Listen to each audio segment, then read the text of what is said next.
there, partner. What up? What's Gucci?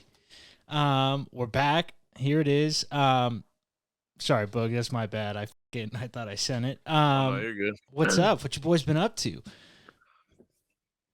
A lot of school. Yeah, a lot of school. Kev, what about you? I see you got the Tony Ferg. You didn't take down the poster after what recently happened. You said let's let it roll, huh? Oh yeah, no, I mean it's Tony Ferg, the fighter. You know, tough what happened. I mean, thank goodness he's okay, and everyone else was because it sounded like it was a pretty gnarly thing. Like a truck tipped over. Yeah, I saw someone say he tried to Imanari roll the truck. It was probably the greatest thing I've ever seen. Goodness gracious. Only works for a guy like Tony. Yeah, that exactly. line. But no, other than that, yeah, I mean, echoing Boog, just in a different style of school over here. But yeah, man, just had a pretty solid day. Had a game that can ride out for all classes, like grade wise. What are we talking? So it's called Speedway. So pretty much what I do is set up a cone track on our court, and you got to go in twos. So I tell everyone twos. Everyone's trying to milk it to threes. I'm like, no, this game's only twos because this is for the style of what we got to do. So everyone goes to twos, and so they each run 2 laps, but one goes first, then they tag the other guy in. So the one guy goes 1-3, other guy goes 2-4. And then I'm looking to see who's done at the end. Like when you're done, you take a knee by your cone. So I know. So if I see 2 people on a knee quick, that's how I know you're the winner. So yeah. And I had it with 5th grade. At the end of it though, I had 2 bags of gummy worms. Ooh. So top time for boy, top time for girl. They just ran separate heats. I just said the winner of each of these is going to win a bag of gummy worms. So yeah, it was fun. I mean, they were all into it. They actually like stayed quiet in their spots. They never interfered with anybody. It was 1 lap, just 1 time trial. I just had my phone for the clock, but God damn. Yeah, kids got into that and they were like wanting to do it again. I'm like, we're set for the rest of the year. Yeah, exactly. That's perfect. Keep them Lock wanting more. And the gummy worms, oof, that's a great Got treat. a ton of bags of them too. It was Teacher Appreciation Week. So apparently somewhere I wrote down I liked gummy worms. And I'm kid you not, man. I've got just the 7-Eleven stock sizes, but like 50 bags, dude. Oh my God. No, I'm not even joking. It's insane. Yeah, so they're just going to be prizes, a couple in the pocket, but I'm looking to dish most of those for games for sure. Oh yeah. But yeah. Love that book. How's school going? Why you got what? 2 weeks, 3 weeks left, something like that? You're almost at finals? I'm dead day tomorrow. Oh shit. Oh my God, let's go. So yeah, I had presentations. I had one Tuesday. It actually worked out well. One Tuesday, one Thursday, one yesterday, and one today. God. So I've just been kind of rolling through presentations and speeches. It's got to be a relief to get those done with, though. That's like the worst. Would you rather be taking tests or giving presentations?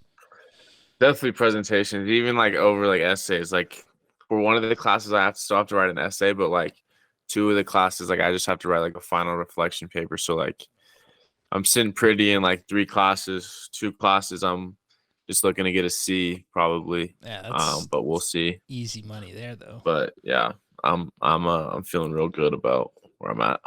Yeah, and then how long until summer classes do you have off? Is it like a 2-week gap or is it? I think one of them is pretty short. I think one of them starts like in May, and the one just June to July, just 1 month. I think like 4 or 5 weeks. So, yeah. So I'll have like 2 different blocks, but yeah, one of them lasts all summer. That's not bad at all. And then Kev, you said you were fucking doing a yearbook. You're sending in the yearbook page, and I said let's talk about yearbooks today. What are you doing for the yearbook? Are you what are you doing for like the PE section? Yeah, I mean, I guess because I told like I don't have any pictures of them. You know, like I don't like when I do it in class. But then I just had to make sure I had some photos though, or something like that. Right. So a couple like just people like hooked me up with the photos, and I was like, all right, I just sent them to make sure it was all good. But yeah, no, I don't have to like edit the page or anything. I just needed to give them the content, and they'll just, oh yeah, no, it's. I just needed to, yeah. I'm only 50% of the party, baby. Just there we go. Boog, did you ever have Cassetti? Were you in yearbook or was he gone? No, I was in photography with him. Oh, God. And shout out Jaylan. We were in the same class, 5th period. Aaron Haley. J Flo was in the first week and then moved classes, bitch. Boo. But shout out, happy birthday. Oh yeah, that's right. I just texted. We're recording this on his birthday, May 9th. But yeah. It was I had him I think it was his last year. But yeah, it was awesome. But I had yearbook my senior year with a woman named Miss Walters, and she was just as lovely as they come. Oh, so really? I was gonna say loved every minute of it, yeah. Yeah, Cassetti's a legend. I mean, anybody who went, I didn't even have the guy, and he was always just like fucking harassing me and giving me shit, just like the funniest dude ever. But yeah, Kev, when the yearbooks came around and it was time to sign them, did you were you a Hags guy, or did you did you have a message wrote in there where you just like write your name and be done with it? I would range between all three, depending on who's giving me the book. Wow. Who was the Hags? So if it's someone who, like, very true. Oh yeah. So like, if I'm like, we're not even in the same class or something like that, and you're just kind of coming up to me, yeah, I might just dash my name in there or something, or I have no idea. But like, I throw a couple Hags, and then for sure, like if it was one of my friends who like actually came up and like, if you look in his page, he's got like little like good amount of scribbles. I'm like, yeah, dude, you're getting a good little piece. Oh yeah, I would give a couple sentences for sure. I mean, could you imagine? I mean, lunch, recess, basketball, football games, knowing you were my first pick, and how many games we won together. That's awesome. Come on, man. We're gonna get some scribbles, Hundo P, dude. That is really good. Yep. Boog, what about you? Were you a big asking everybody for the autograph? Trying to get all the older kids honestly, to sign and stuff. It depends on the year. Like I have a bunch of yearbooks. I think I missed like probably like 1 or 2 ever. But it was like it was always like I have like a couple signatures. You good, fam? I'd have like a couple signatures, and then like 1 year I'd have like a lot, and then stuff like that. But like the paragraphs stuff like that didn't really come till high school, like later on. But yeah. I honestly, you know what I always did? What? I don't know why I was really weird. This is how fucking bored I always was. I would just sit and go through Taylor, Travis, and Todd's yearbooks, mainly Todd. I would just go through it all day and read the people's stuff that they wrote and like that, or just like look at the pictures. Yeah, that's the best part. Both. The best part of the yearbook is what seeing other people wrote and like your brothers and shit. It is so cringeworthy looking back. God damn. But yeah, I was never a big like as soon as I hit middle school, I was like, get the yearbook, throw it in the backpack, bring it home day one, leave them pristine.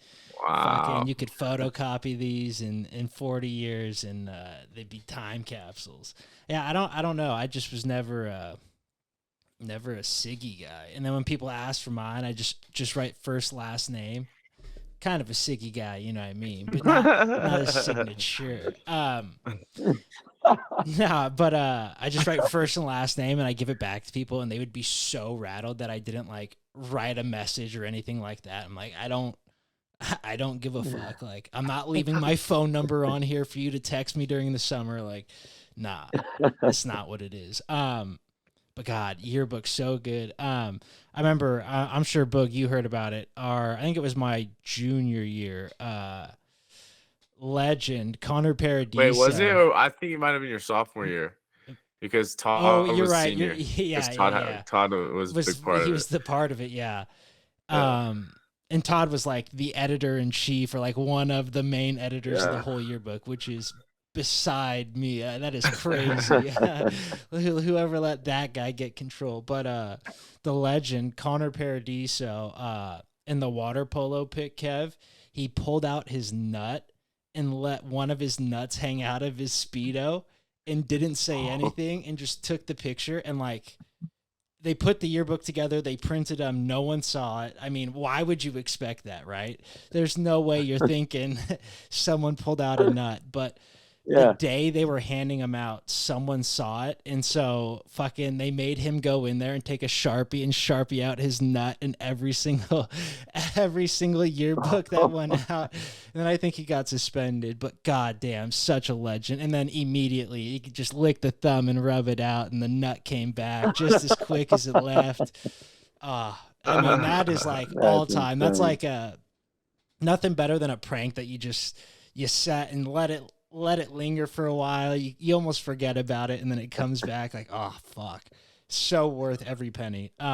I feel like all those yearbooks you could have just left one blank, and just one person got just the magic, got a good nut, got the Willy Wonka ticket, the golden ticket. That is so good. Yeah, he could have easily. I'm sure he did. I'm sure he was just like, I'm not fucking the guy that puts his nut in the yearbook's probably not the guy that's gonna follow the rules when he's in trouble either. But yeah, I mean, just instant classic. Did you guys ever take like yearbook photos and look just like a complete fucking dipshit in them?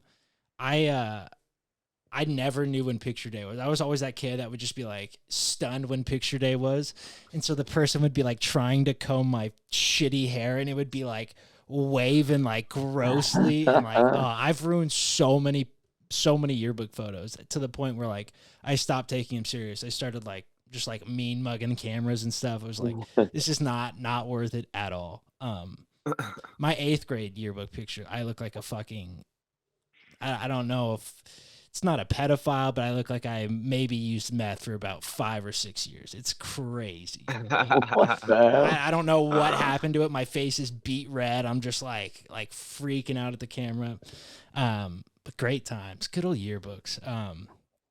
But let's, I guess, get into it right away. NBA Playoffs Boog, you're rocking the jersey. Lake shows up 3-1. How are you feeling about this series from here on out? You think they? I'm hearing people are saying they should rest guys game 5 just to get it at home. Game 6. What are you thinking? Disagree. I'm not gonna say much because obviously it ain't over. But I was talking to the boy D Roach today, and we were saying, you still play everyone, and I was saying like you kind of let it fly from long early, see if you can get it going, see if you can just hang with them. The Warriors are gonna come out with a desperation, all these games. But Bron said, I mean, they got championship DNA, so it definitely ain't over. So yeah, but if obviously like they probably will lose game 5, just like I thought they were probably going to lose game 2. Game 6 is must win. I mean, we can't go 7. I mean, it's just people know. Just can't do it. Yeah. Yeah. I like last night was crazy. Like, honestly, like it felt kind of like they didn't deserve to win in a way. No, they didn't deserve it. Like, but I know what you mean. Yeah. I mean, I don't want to blow smoke up my ass, but first half, Reeves had 3 turnovers in a row.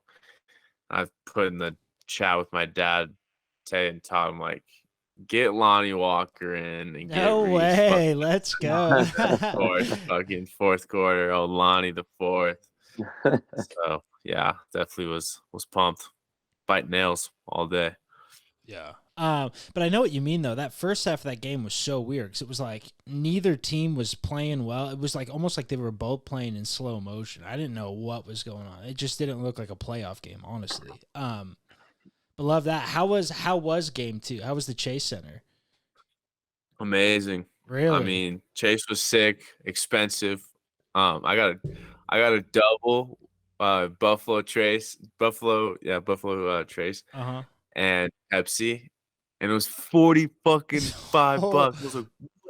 I was like, you're getting a $4 tip, bitch. Like, I ain't fucking literally. I would have given a $1 tip. Eat my ass. You're not doing anything. Yeah, but me and my dad drove up. It was crazy. Like all weekend, it's like there was like pockets of rain. Like it would be like fucking can't even see in front of you when you're fucking driving. Oh, coming home from Reno, I'm like checking the weather app. I'm like, fuck, I think it's gonna snow. It was like up in the air. It was like it's gonna snow at 11 a.m. So I got out of class early after my speech, driving there. No, nothing to go, nothing going. I'm like, good, feeling good, feeling good. Dense fog ahead. Use caution. Oh I'm shit. like, oh fuck. And it was I'm like this for prime pot, just fucking chugging. And then on the way back, fucking there's no snow in sight on the weather app. And of course, when I get to Truckee, fucking not heavy snow, but it was Just snowing. dumping. And shout out Joey Diaz and Joe Rogan. Got me through it. I was just fucking So listening to good. them. It was respect. But back to game 2, yeah. Me and Pops drove up, got some Cubanos from this little place. Oh, And that's they had sick. Pibs back. They had So Pib. then we got there, got in when they opened. And of course, walked through the lap, then saw Braun warm up. And literally, it was awesome because we were up in this upper section, but we had row 8. So we were like, it was upper level was like 2 sections. So we were in the lower section. And then, but there's no one there. It was like there were a couple people. So I went down and I literally sat in the front row of the upper level and just sick. watched his whole warm up and just took it in. Took a couple of videos, obviously, but like mainly took it in. And then, yeah, the intros were sick. They played the Imperial March, like dun dun dun. I was like, That is kind of sick. But yeah, and then Bronny went off first half, and then obviously we all know what happened. But and I got this hella funny vid. I like zoomed in on Braun. Like this is like literally like last time out of the game, and he's looking at a score sheet, and he rips it up, and he like literally just throws it out of the water guy's legs. And the water guy like looks down and he just like picks it up and he's like he tapped him on the shoulder and he's like, my bad, bro, my bad. And I literally have it all on camera. I was fucking that's gonna be posted one of these days. That's gonna be a perfect reply for something. That's sick. It was awesome. Yeah. I expect it to be expensive, but fuck, that's like airport prices. That's like it's crazy. But I guess I mean, you expect that. Exactly. They kind of got you by the balls. It was real, like you just got that civilized vibe. Like Oracle, I didn't go there a lot, but from the TV, it was Oakland, Cali. They had a certain swagger to it, but Chase is like civilized. Yeah, that's sick. I've only driven by there. Never been in, but would love to go. Kev, I know we've talked about this before, but I forget. You been to Chase yet? Yeah. That's what people are saying. Like, not a bad spot in the house. Like, it's not like Oracle. You could get absolutely fucked there. There's like up top was so bad. But Chase, yeah, definitely want to go. Kev, what are you thinking for the end of the Dub series? You think they can pull out Game 5 here? I would imagine so. I think levels of desperation, I think are different. I think can potentially catapult the Warriors, but again, man, I've been riding AD. When AD goes off, it's on. Like AD, I don't know his stat line, but it wasn't impressive in Game 4, right? This previous game. It wasn't as bad as like Game 2. Okay, but still quiet. Like when he is monstrous and is like 28 and 17, the Lakers win. Yeah. Like point blank. So if Anthony Davis, like I would come out, at least if I was LA, I want Anthony Davis to get 8 shots in the first quarter. Like this guy needs a rhythm, a feel, like something. Like you saw LeBron when he didn't put up a shot and the Lakers offense was okay, So get AD going early. I don't know. Like I said, I'm big on Anthony Davis. I think he controls a lot of what the Lakers do in terms of just moving forward throughout the rest of the series and if they win through the rest of the playoffs. So if AD comes out and they're banging early, I mean, the Lakers are obviously going to go for it. Yeah. If it's a close game at half or something like that, within singles for sure, probably within 12, 15, like you're still going out there ready to get the dub. So I think it's going to be a competitive game, but yeah, I don't know. Tough. Good job for the Lakers. Hell, doesn't matter if it doesn't look good or not supposed to have it. It doesn't matter. You got it. It's playoff time. So you got Braun, you got AD. It's tough. It's a tough matchup for Golden State. We'll see what happens though. Yeah.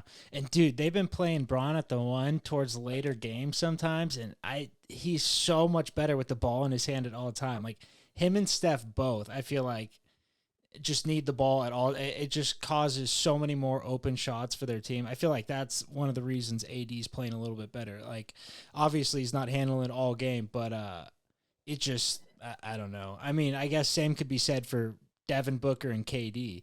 Having Devin Booker handle the ball all the way up the floor is causing some chaos right now. Those guys are actually playing, but yeah, I don't know. Gonna be interesting to see what the Warriors end up doing.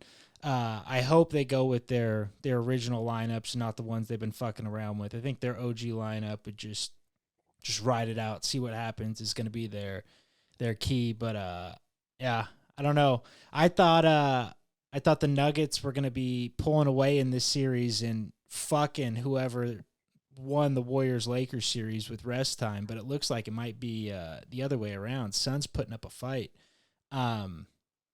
It's just interesting to see. I'm not sure if we talked about it. What did you guys think of the Embiid MVP? I know I talked about it with Josh a little bit. You think Embiid deserved that MVP, Kev? I mean, I have to look at the stat line for him throughout, but it's just hard to deny Jokic. You know, I think there's a little piece of it that maybe didn't want to give him the third straight MVP a little bit. I mean, but again, it's a toss up. I mean, both guys were deserving, you know. At the end of the day, I could see maybe why. I mean, Philadelphia's winning 3-2 in the playoffs right now. You know, they just won today. But without the help of Embiid, you know what I mean? They took one without him, and that same day Jokic goes up and wins the game for his team. It's like, I don't know. Makes you think. Shout out James Harden though right now. Dude's balling. He's balling. Everyone's still I've had a 40-piece game already in this series, but yeah, I mean, dude's balling. Everyone thinks he's washed. It's like, come on now. Like, this is James Harden we're talking about here. This guy is a bona fide scorer. Like, I think he's still got some good legs under him. I definitely do too. And I think he's not a scorer when he's at a place that he doesn't want to be. You know what I mean? If he likes playing for a team, I mean, we all saw it with Houston. Was it with Houston where he got fat as hell and he was just like gave up on life pretty much and just said fuck it? Yeah. But I feel like when he's on, he's one of the best scorers in the league, and he's got a great storyline right now. He's he's bringing the guy from God, it's so bad that I can't remember what shooting it was, but from one of the mass shootings, he's bringing one of the guys and treating him well, and he's bringing him back. He brought him back today. He said he's the good luck charm for the team. So hard not to root for James Harden right now. And I mean, love the Celtics, but goddamn, it would be cool to see the process get a ring if the Warriors or Dubs don't. I know, Boog, sorry. Boog, who was your MVP vote for this year? Go to fucking go, baby. That's but no, I mean, you see it all the time. I mean, I hate to like beat a dead horse, but like you go back to 2018. I mean, LeBron had way better stats, played more games than James Harden. I mean, was deservingly the MVP, but Harden had 1-1, and that's just kind of how the voters work. They're human beings just like us, so they're gonna lean one way. So I think they both deserved it. Like, what did Jokic have better stats than he did like his other two MVP years? Wasn't that one of the cases? Yeah, exactly. Yeah, so I mean, it's like, and he was best player on the number one team in the West. Like, that counts for something. But I mean, Embiid had a good year, so I think that was fine. He deserved it. So, but it doesn't hold the same kind of status as it once did. Like, there's no more like big press conference. There's no, big thing anymore. So, yeah, no, I totally feel it. And Jokic even said, like, I don't care about winning it. And I feel like when guys are saying that, it kind of says a lot about it. But who would you want the Lakers to play out of the East? You had to pick one of the teams out of the East. Who would you want the Lakers to play? Is there someone that matches up best with them, or I guess worst? I mean, you know me, I always want the big matchups, so I want the Celtics because Ah, shit. everyone knows that bullshit fucking game. Fucking want revenge, man. And who doesn't want Celtics fucking Lakers? I was gonna say that's history, and that's a huge part of history for LeBron. If Bron can get part of a Lakers Celtics fucking, championship. That's literal history book stuff. Yeah, that would be sick. Now the other thing I want to talk about with Bron is Bronny commit to USC. How are you feeling about that? You think that's the right Getting call? a Jers. Oh, Kev, I forgot you're the USC guy. You rock the Agent sweatshirt. Zero? Shit. No, I will not be getting any jerseys or anything like that. Oh, you got No chance. But I'm not surprised that USC at least stayed in the running as long as they did. I didn't know if ultimately if he was going to go maybe to a blue blood, a more, right. a little more bigger known basketball school, so to speak. But I mean, a lot of outside opportunities staying in LA. So I think that probably played a good, advantage for him.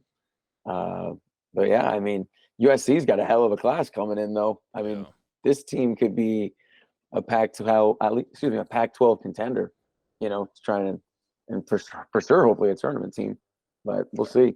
Plus with transfer portal too. I mean, you throw a good class in with transfer portal guys, like you can get pretty good pretty quick. So we'll see how it goes. Yeah, and that's the next thing I was going to ask. Boog, do you think Bronny going to USC gets people from the transfer portal now that they know, shit, we got, Bron's going to be not coaching, but he's going to be putting everything that he can into that program, So do you think guys are going to be going there as a path, almost like a G League team? 100%. I'll give you an example. I was literally driving up here, and I forget what song it was, but it was a Drake song, like the title, because obviously what goes on before this pod. But it's like Sarah. It was I forget, but Sarah Karen parking lot. Like he brings it up, like that's like he says something about the crowd and Sarah Karen parking lot. Yeah, there he goes. Fucking. But yeah. So obviously, just the right. I mean, you got Drake rapping about high school that Bronny's going to. I mean, they got freaking sweatsuits with the Bron emblem right there. I mean, Kevy. There he is. Chrome just shut down. I thought all of us went out. Just me. No, you're just talking about Caleb Love tapping up Bronny after a game winner. Oh, Caleb Love, the guy who just transferred to Michigan, the guard. He used to play for North Carolina. No. Caleb Williams. Caleb Williams, the quarterback. Right. There you go. Yeah. Okay. On me. But yeah, and that I feel like they're gonna get at least 1-2 guys in there, and they're gonna be a legit team. Now, did Bronny sign an NIL deal? Did that come up? I didn't see that at all. So did it come out how much he got? A record? Yeah, it's like just under number 6 one, mil. right? Oh my god. That's why. I mean, that's USC. It could be a big part of it to where he's at. Yeah, he got like a 5.8, 5.9 mil. NIL He's deal. a Fast and Furious commercial. Yeah, I saw that. That's fucking crazy. Yeah, dude. Family. That's wild though. 5.8. And so you're in college and you get 5.8 mil. What are you doing first? What's the first step to I mean, are you getting your own place out there, or what's own place, own car? And Bronny loves them blonde bitches. Oh man, that's tough. I found a perfect clip for this episode. You gonna be Jamal Murray if y'all know what it is. Oh shit. Oh god. Whew. But yeah, I mean, you get a house and a car and you still have millions left over. It's so crazy to me. Are you, let's say there's not a guy on the team with an NIL deal. Are you just taking him under your wing and just saying, like a guy that you like, one of your boys, and just bringing him in rent free, living at the place and letting it go? Is he a teammate or just outside? I mean, either or. Fuck it. Yeah. I was gonna say I pretty much would be either or. If I was tight with them and I could house them, Yeah. like, yeah, man, let's do this. And I felt like that's kind of what Braun did. Built his empire, you know what I mean? Took care of all the guys back then and just rode with them all the way through. So sick. And now do you think they end up what's a better story? Them playing together in the NBA or against each other? I'd probably say with each other. With each other? I mean, you get to, yeah, I mean, both would be good. I mean, with each other, as a fan, you now have a chance to see 82 games together versus if they go opposite, it could be 2 or 4 times a year, which could make it a little more exciting to see. Right, I was going to say it's a little bit more of a draw at that point, I guess. But over 82, like you could see like 12 games of like some cool shit that, you know, maybe both of them could do together. So you might get more over the volume, right, than maybe you could in just a flash moment. Yeah, but I guess that makes sense. Yeah. You get those kind of like the Griffey moments, like the back to back. You don't get that kind of shit if they're playing against each other. And the last fucking Bronny hits a chair or goes a fast break, and Braun hits him with a pin on the goddamn. That shit would be crazy. And just stares him down. Yeah, no, I just on the court, just staring down his son. That'd be nuts. So sick. But yeah, Braun's gonna be one of those guys that he's going to be in the league as long as he fucking wants to be. So if he wants to wait for Bryce and what's the other one, Boog? Surrey? Yeah.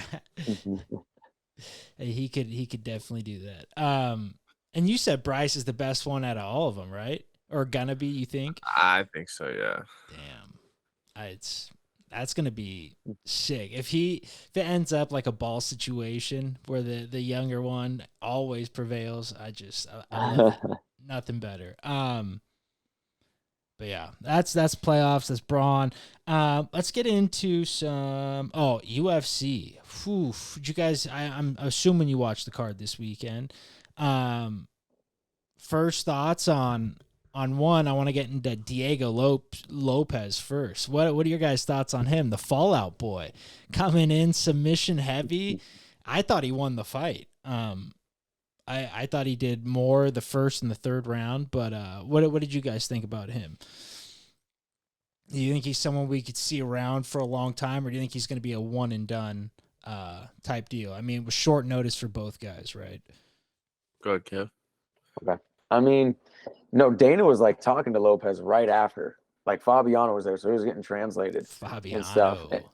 Yeah, man, that's the OG guy who always does the Portuguese. But yeah, so Lopez is definitely sticking around.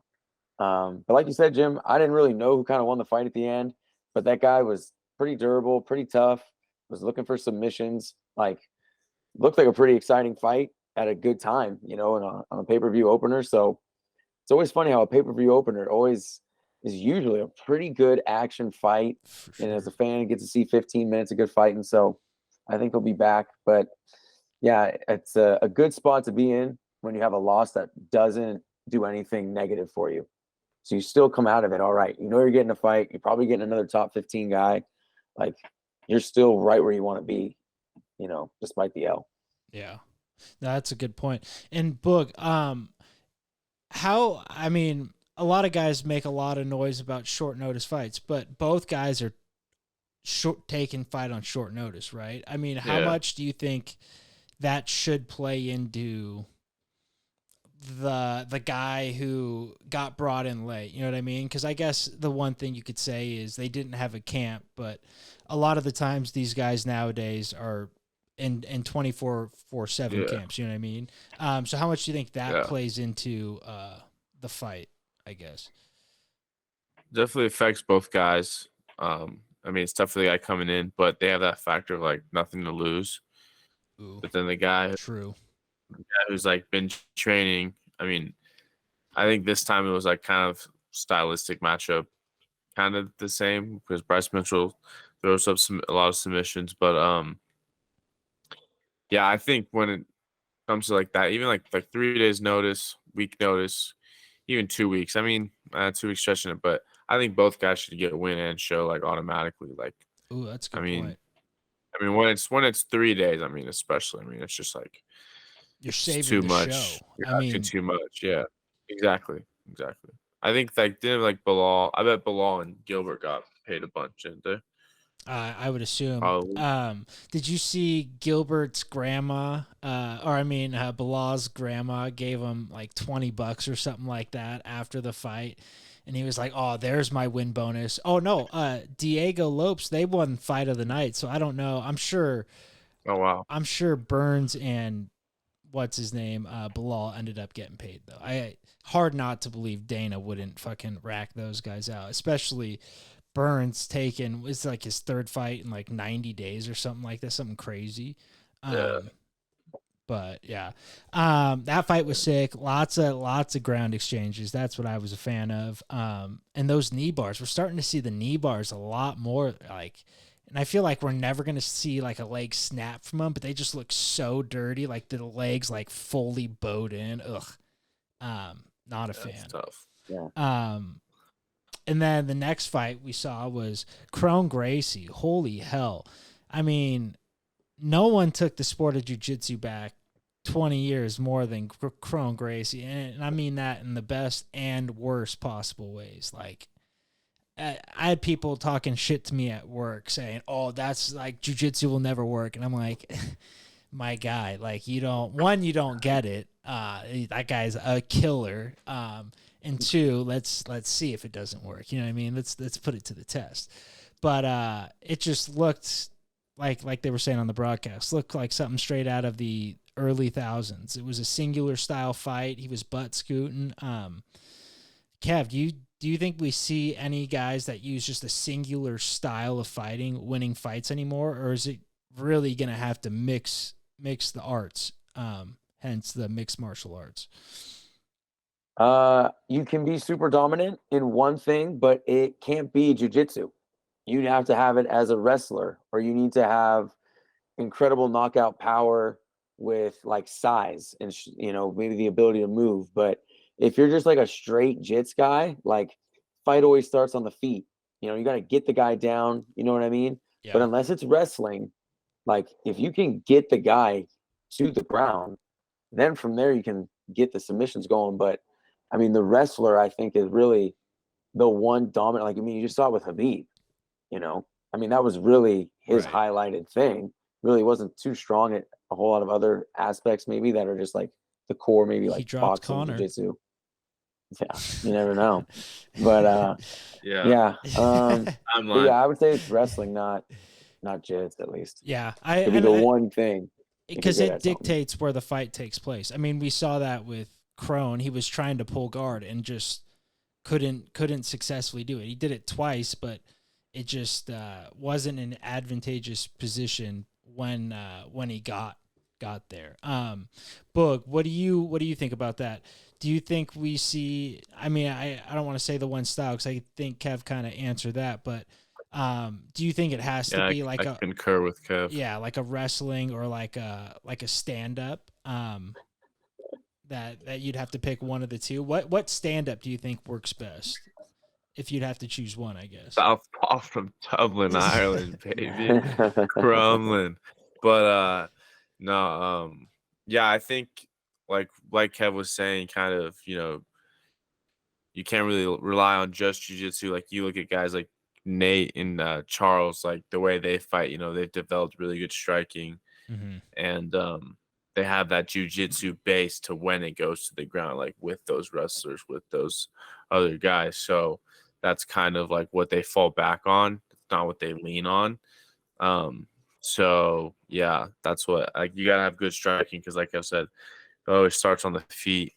But yeah, if you're an inbred from Russia, you rush in and throw your fucking nasty hairline everywhere. So yeah. God. Hey, speaking of not nasty Russians, but Russians, did you see old Hasbulla got detained for I guess they were speeding the car around. I forget where they said in Russia, but classic.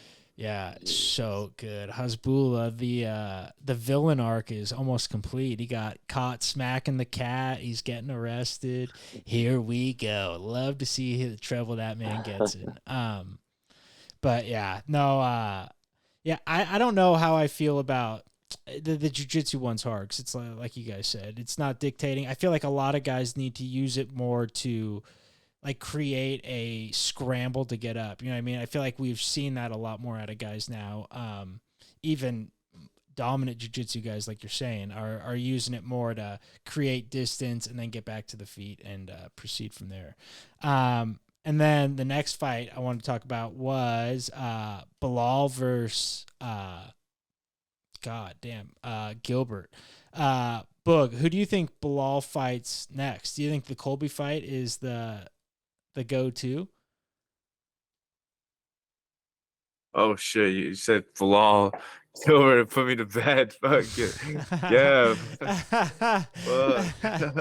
But no, yeah, like Colby said, Bilal's got it. You gotta fight someone else. I mean, sorry, bro, you can't finish a guy who's got one shoulder. I mean, you're this freaking specimen on the ground with you're training with Khabib, the GOAT or whatever, as some say. So you couldn't take Gilbert down and submit or cause some more damage. I mean, but yeah, I mean, if they want to give him the winner of Leon Colby, I mean, I feel like it's like it'll be his fight if like nothing big happens. You know what I mean? Right. Like if like say Nate wants to come back and fight Leon after the Jake fight, they'd probably give it to Nate over Bilal Muhammad. I mean, just common sense. If Conor wants it, they'd give it to Conor over Bilal. So it's like that's all true. If nothing happens, they'll probably give it to him. But yeah.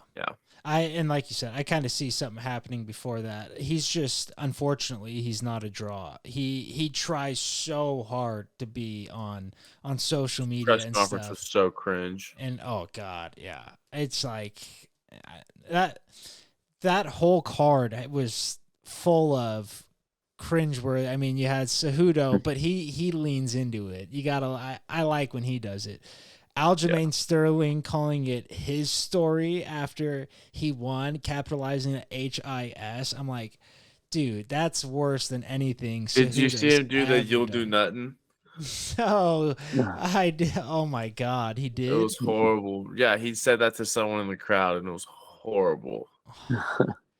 He like started in Conor's accent, and then he like faded away out of it. He it probably realized halfway through that fuck, bad. this is gonna be everywhere. I mean, it's bad, but at the same time, it's like Conor laid the. You know what I mean? It's like I feel like people they try to emulate his style so much to the point where they just like they forget to be themselves. I mean, we've seen it so many fucking times. Usman's the worst. Calling it the green panty. I mean, say what you want. He just changed up one adjective and everything he did and thought it was his own. Pretty fucking good. But Kev, what do you think happens from here? What happens with Gilbert? I mean, obviously he's gonna have to take some time off for his shoulder. But would you like to see him get another top guy, or do you think they give him someone, and not an easy fight? I mean, there's no easy fight, but a guy lower than him to kind of beat the shit out of and get back on the winning ways? Yeah, I think it's going to be of a lower ranked guy trying to come up. Tough if that lower ranked guy is Shavkat. That might be a little bit of a stretch. He's, I think, like 6 or 7. But Shavkat might be where Usman goes next, I think, as well, which could screw Bilal if that gets scheduled some point. Yeah. I was honestly with Boog, dude. I was sitting on the couch and I was snoozing in the 4th and 5th. Bilal Gilbert. I was pissed. Like, it was not that great of a fight. I mean, Bilal had an injury, I think, as well. But yeah, Gilbert had a visible one shoulder. I don't know. I was sitting there and I'm like, damn, this kind of under-delivered a little bit. Wasn't a bad fight, but just wasn't could have been so much for. more. Yeah. Yeah, like as an over-the-top potential fight of the year, something like a top 10 or at least. But this doesn't even crack second. Of the year, man. I know, man. It doesn't even crack second tier. But I mean, before I was gonna say, shout out first Charles Jourdain. I had him from the get-go. I knew Chrome was gonna get fucking smashed. Charles, and sick nickname Air Jourdain. I mean, I know, so sick. I don't know how I didn't bring him up in that whole Chrome talk, but But for Gilbert, I'm not too sure. Sean Brady would be a good idea. Lost to Bilal. Gilbert also lost to Bilal. A little MMA math. Let's see what happens. He's fighting your boy, Who's that? Jack Dilla. Oh shit. Oh, Sean Brady is. You're right. Your boy, Boog. I know. Well, I mean, I'm definitely putting him right with Brady. Down. Yeah. I know. I need to do more work on Della, but he's a dog. I know. It's if he runs through Brady, then I think you'll make me a believer. You'll flip me on him. But yeah, I don't know. I guess that's off the board. So yeah, Gilbert, rest up, and we'll see how the board plays out. I think is kind of where he's at. Yeah, I mean, not obviously. It honestly might not be off the board. Shit, he wins that fight. Gilbert takes a little bit of time off. That might add up perfectly. But yeah, interesting between those guys, like you guys said. Kind of, I don't want to say a snoozer because I hate bagging on him, but I mean, Bilal was burying some body kicks, but like that's about as exciting as the fight got. And those things were fucking loud as shit. A couple of them were nasty, but Burns ate him like it was fucking nothing. But yeah, like you said, and I don't know what was up with his foot coming into that fight, but it looked severely compromised. But once he got into the cage, he was switching stances, just kind of letting him have it. I would like to see Colby versus Bilal. I think Colby could make that into a hell of a promo. You know what I mean? For better or worse, but I think he could sell the shit out of that fight. Bilal would be horrible with the comebacks, but he might land in somewhere in that Triple C area where the cringe starts to work for him. But like Tony said, you'll never be the sunglasses guy. Never be the sunglasses guy. Tony Ferg, shout out one more time. God damn. I would keep him on the goddamn wall, baby. Know. Every time I look over your shoulder, I'm like, God, that's the angel I want on my shoulder. Just a ledge. All right, let's get into the championship bout, though. The final of the night. Triple C versus Aljo. First, how did you guys score it? Did you see it going the way the judges had it? Did you have Cejudo winning? Boog, what did you think? Yeah, I had 48-47 Cejudo. I mean, you look at the scorecards. I mean, everyone's saying the most clear round was round number 5, and that one judge had it for Sterling. Yeah, I mean, and that's the other way around. Henry Cejudo is your bantamweight champ. I mean, if you go back and look, Aljo went round 1, Henry round 2, Henry round 3, Aljo round 4. I mean, yeah, that's how I had it through 4 too. But I mean, that's just that's same. That's the way it goes. But Aljo said he would love to do it again. Cejudo says he's not done. I don't know about the Merab fight. I saw. I don't really like Brent Okamoto, but I mean, he said Holloway. I kind of like that, but Cejudo did have a trouble with the range. Yeah, I think so too. But he would, I think, being heavier, I think he's having trouble getting down to where he was at. You know what I mean? Like he kept referencing, like, oh, I've been eating too much pie, like that sort of shit. Like, obviously he got down there, but I think he had to work a lot more than he thought he was going to get down there. But the Merab fight, shoot, I would like to see Merab fight Triple C. That fight would be interesting. Yeah. I mean, dangerous for Triple C. Say it again. Dangerous for Henry. Oh yeah, exactly. Very dangerous. But I feel like it's way more his style of fighting, right? It would be way more stylistically, in his advantage, I guess, and body type wise. It's crazy. But Kev, so you said you scored it same way as Boog. You had it 2-2 going into the 5th, with obviously Cejudo winning the 5th round. I thought I had it the other way. I had Aljo coming in 3-1 into the 5th. I thought he did more damage overall. That's the only reason I gave it to him. But I haven't watched it back yet. That's the only thing. What did you guys think of Aljo's head movement on the ground with his hands planted? I mean, did you think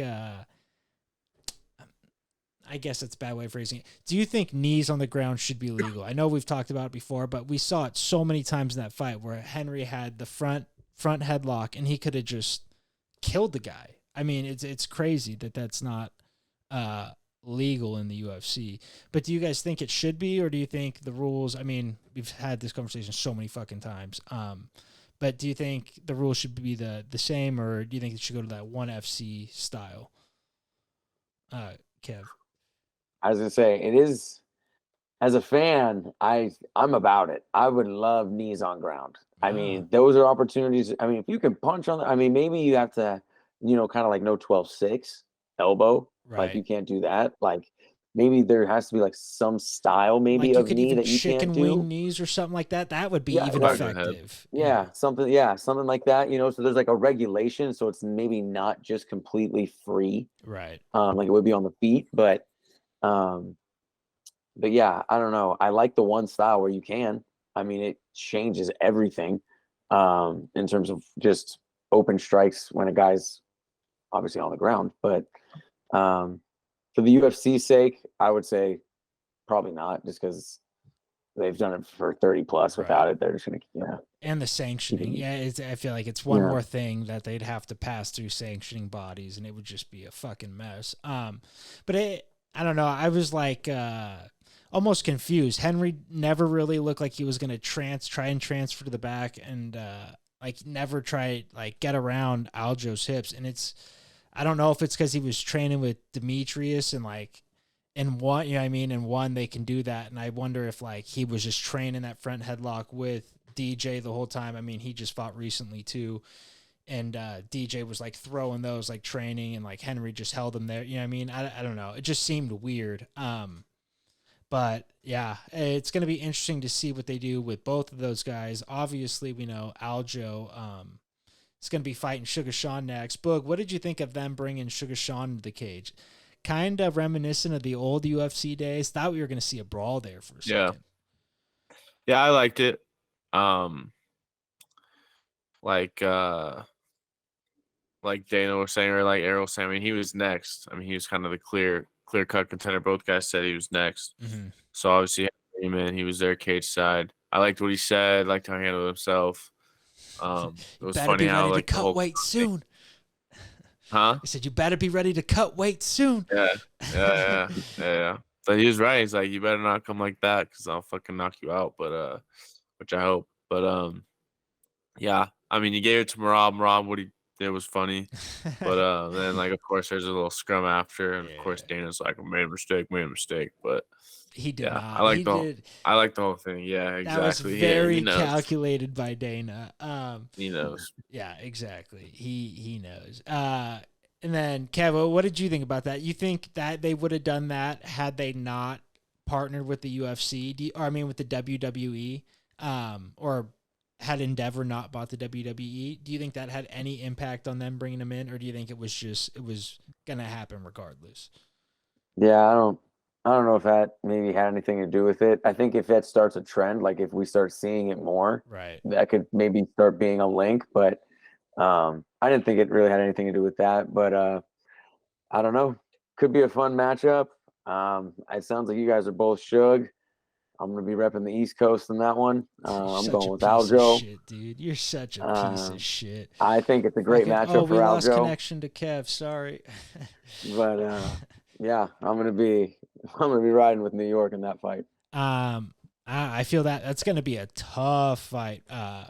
Both ways. I mean, the size difference stood out immediately. Like it was like almost the same difference between Aljo and Cejudo as it was between Sugar Sean and Aljo. So that stood out right away. But it's going to be interesting. Boog, do you have Sugar in that fight? Or are you rocking with Aljo? I mean, I know it's a way too early predictor. I'll be with Sugar. Who knows? Who do you think Conor will be with? Conor was big Aljo, but he's also big Sugar. That's tough. I think he goes Suge on this one, only because I think he sees a lot of himself. And I don't know if you saw the Flagrant 2 podcast with Andrew Scholes.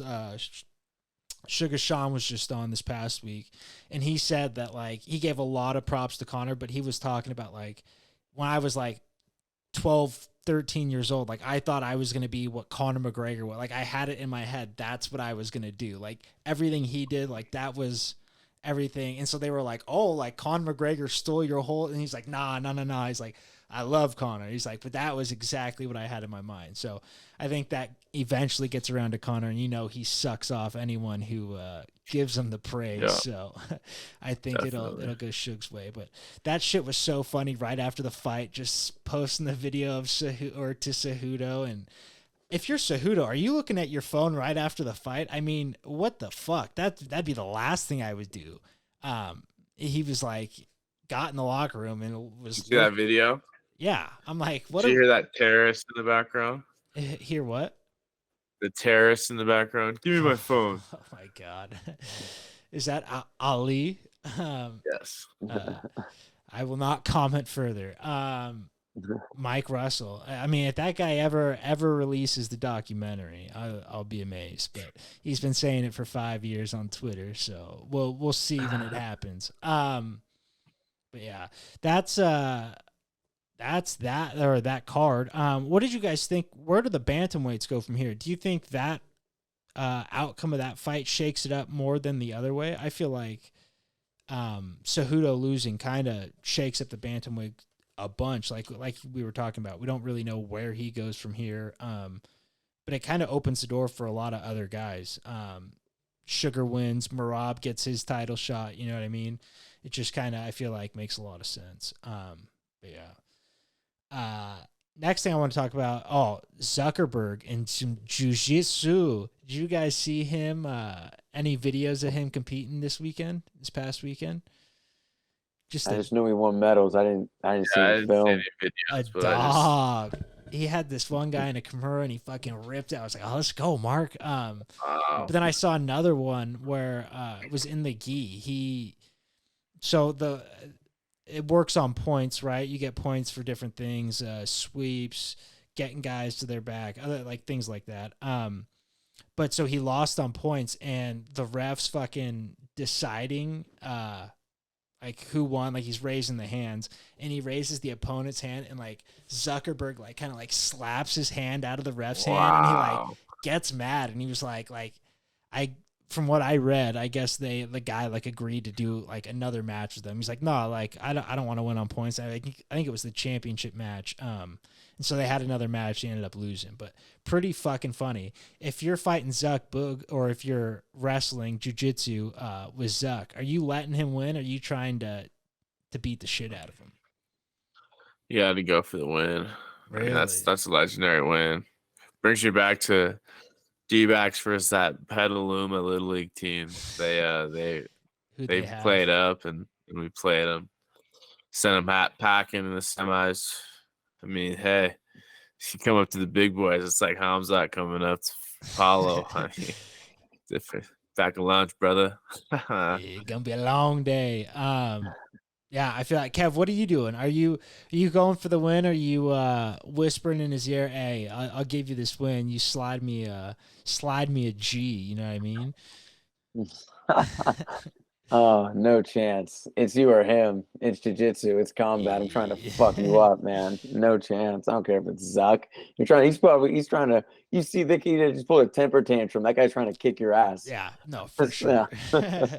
Yeah, no doubt. So yeah, you got to go in there. At least for me, I would go in with that same mindset. I'm going to try and beat him. Yeah, no, you definitely got it. I would try so hard to get to his neck. God damn, I would be anything trying to choke that guy out. I mean, like you said, Boog, that's a legendary W on your record. Especially if you have a Tapology page. I would make a Tapology page just so I could throw Zuckerberg up on my win-loss record. Fuck that guy.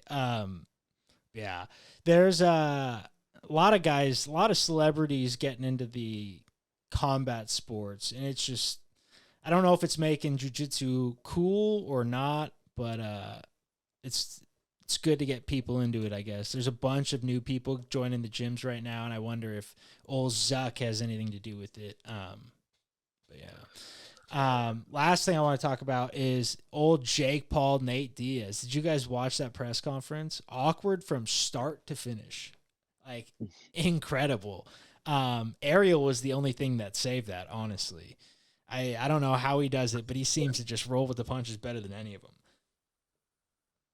Go for it, Boog. I didn't get to see much of it. Oh yeah, No, I was just gonna say, what did you think of Ariel as a promoter, Boog, or if that's what you want to call it? He's just the best in the biz. I mean, when you want the best, you call the best. But yeah, no fans in the crowd was tough. Yeah. But yeah, I think Nate was kind of too complimentary. It was weird at the start. They were both just kind of like jerking each other, and then it got weird.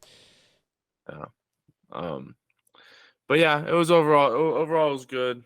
Had some funny moments, obviously, and then yeah, the face off. I mean, fucking, I don't know what Jake Paul's doing, fucking slapping him and touching him. Like, fucking keep your hands to yourself, bro. You're gonna get slapped. But yeah. Yeah, and then like Nate getting up to go piss in the middle of the press conference just to come back for the face off. Like, classic him. Exactly. Just doing his own thing completely. It was so odd. But what did you think of the reporter? Kev, did you hear the reporter that asked Nate the question? I think I wrote it down. Oh shit. He pretty much I don't even think it was a reporter. It was one of Jake's boys, but he was a reporter. He works for like Better something. I think, is that an actual thing, or was he just saying? It's that BETR like betting company. That's what it is. Okay, so I knew he was one of Jake's boys, but I didn't know to what extent. But Kev, this guy pretty much goes, "Hey, Jake Paul, I'm a amateur boxer myself, blah blah blah. I was trying to get on this undercard. What are the odds I can fight your brother Nick? Because if he's anything like you, I bet I could beat his fucking ass." And like Nate just stands there and he's like what? Like he's like, "What's your name?" And then he like pretty much told him he needs his ass beat. I mean, I don't know what I'm trying to ask here. I guess what I'm trying to ask is, should Nate get in trouble if he smacks that guy in the face inside that arena after he says something like that? I mean, you got to probably keep it together and not. I mean, also, if we've got something brewing in New Orleans, we don't want to have something brewing over here too. You know, so I mean, shit, Nate knows that guy would get smacked by anyone in his crew, so it's just like, keep your eyes on the prize, man. You got big money coming up. Just keep it pushing. Yeah. Keep it pushing. Yeah, I don't know. It was weird. I would love. I think everyone should get one free smack a year. You get to go down to the police station with someone and say, "Hey, this is who I want, and it is happening right now." I feel like Nate would maybe have hit his quota already for that, but yeah, it's just some people need to get a fucking fresh one. God damn, it's so bad. And that early predictors, Boog, who do you have winning that one? Nate pieced him up. Nice, I like it. Kev, probably slow start, but yeah, pieced him up by the end. Just eating him. Yeah, alive. I'm rolling with Nate as well. Yeah, let's go. Little bias, just want Nate to win, but yeah, it's always Nate for me.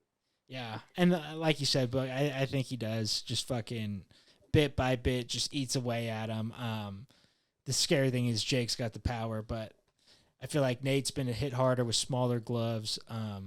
So we'll see. But yeah, I got Nate as well. Praying for the love of God he can put one on his back for the MMA team, because no one else has been able to. So yeah, that's it. That's all I got.